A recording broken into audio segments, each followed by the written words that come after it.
In today's video, I'm going to teach you how to add an FAQ section to your Shopify product page. Having a clear FAQ on your product pages is one of the easiest ways to reduce customer support questions and increase trust. I'll walk you through the exact steps inside your Shopify theme editor so you can follow along on your own store. First, go ahead and log into your Shopify admin. Once you're on your main Shopify dashboard, look over to the menu on the left-hand side. Here, you'll see a section called Online Store. Click on Online Store to open up the options related to your website's appearance. Under Online Store, you'll see your current theme listed. Next to your live theme, click on the option that says Edit Theme or Customize. This will open the Shopify Theme Editor, where you can visually edit different parts of your store without touching any code. At the top of the theme editor, you'll notice a drop-down that usually defaults to Homepage. Click on that drop-down. This menu lets you switch between different templates for your store, like your homepage, collections, and products. From this drop-down, select Products, then choose Default Product.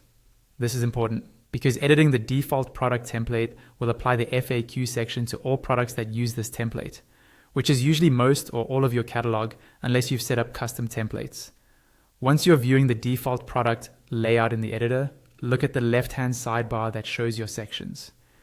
Scroll down towards the bottom where your footer and other sections are listed. Click on Add Section. This opens a list of all the available sections your theme provides.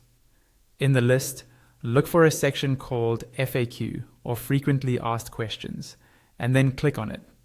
Shopify will add this FAQ section to your product page layout, and you should see it appear in the preview on the right. Now you can customize it.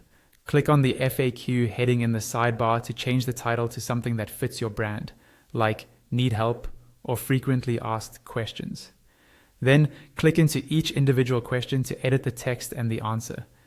Think about the questions customers ask you the most, such as shipping times, returns, sizing, or product care. Many themes also let you add icons or small images next to each question or within the section. If your theme supports this, you'll see options to add icons or image icons in the settings for each FAQ item. Use these to make the section more visually engaging and easier to scan. When you're happy with how everything looks, go to the top right corner of the editor and click Save. Give it a moment to apply the changes, and then preview a product page on your live store to make sure the FAQ appears and reads the way you want.